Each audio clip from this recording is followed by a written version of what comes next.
Sorry GBA fans, it's Xilicks here. I'm filling in for Ron this week's trades and transactions as he's feeling a bit under the weather. Hopefully he gets better soon, but this is the final week of trades and drops, so make sure you see the full episode so you know what your favorite teams are going to have for the rest of the season. Looking at our first drop, Lars dropped his Chestnut and in return he picked up Heracross. He said that he was looking at the available mons and he wanted Heracross as it gave him another mon that his opponent would have to fear offensively. It also gave him a strong physical attacker which he felt his team lacked without having this mon.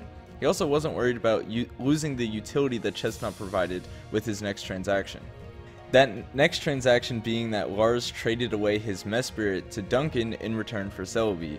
Duncan was willing to trade the Celebi as he was planning on dropping it anyways, and he also felt that in the event that he ever faced Lars again, he believes that he can deal with the Celebi better than he could the Mesprit.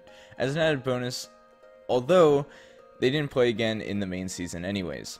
Lars on the other hand wanted Celebi as he feels it fills the roles that both Chestnut and Mesprit, which he both lost this week, with Celebi. He also retains a strong bulky grass type and the ability to healing wish, set up rocks, as well as having a varied moveset of potential offensive attacks that Celebi has. In our next drop, Duncan drops his Alolan Ninetales and Mesprit in return for an Araquanid and Flygon. As said before, he was planning on dropping the Celebi, but as he traded it for Mesprit, he dropped that instead.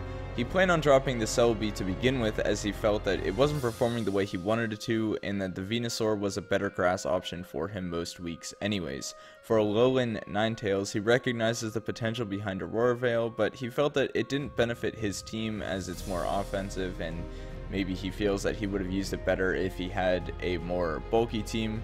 As far as the two mons that he picked up, the first being Araquanid as he felt that it's very specially bulky and hits hard enough to the point where he feels that it will help his upcoming matchups. For his last pickup, he grabbed the Flygon as another ground immunity as well as being able to set up Dragon Dances or having a defog option that isn't weak to Stealth Rocks unlike the Mandibuzz.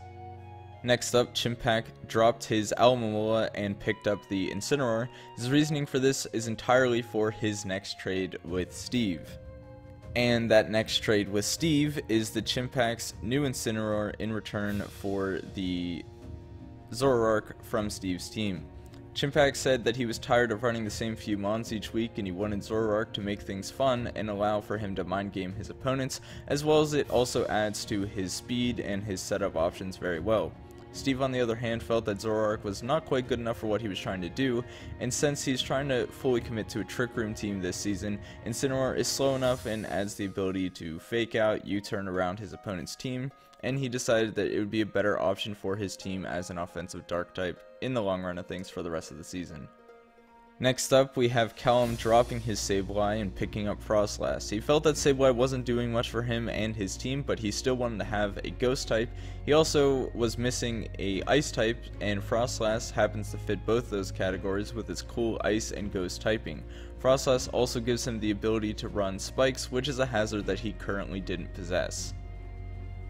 Moving over to Crimson's team, he dropped his Tentacruel and picked up Smeargle. Once Crimson got Slowbro on his team, he felt that Tentacruel wouldn't be used as often as the Slowbro, as Slowbro is arguably a better defensive water type, where Smeargle is totally unpredictable and it gets access to just about everything you can imagine, and it's only really limited by his personal stats, so I'm sure that Smeargle may be able to benefit Crimson's team more than the Tentacruel would, since he does have the Slowbro which outshines the Tentacruel anyways. The final transaction this season was made by Mono, where he drops his Alolan Golem and picks up Rhydon. His reasoning was he wanted a ground type that required people to choose between Hidden Power Ice or Hidden Power Grass on some of their mons, as Grass would obviously do a lot more damage to Rhydon, where Ice may do more damage to other mons on his team. So I guess he wanted that variety to kind of force coaches to think which hidden powers they're running, which can be beneficial for the rest of his matches. Alongside that, he didn't see any great matchups for the Alolan Golem for the rest of the season. Alright, so all of the teams are locked in at this point as no more trades or drops can be made by the coaches for the rest of Season 7. I'm sure that they've all made sure to choose wisely, as these last few weeks of the season matter most to clinch those playoff positions. Feel free to discuss down in the comments below about the transactions this week and really just any transaction this season that you thought was a good move by the coaches. Once again, my name is Xilicks. I'll catch you guys later. Okay, thanks, bye.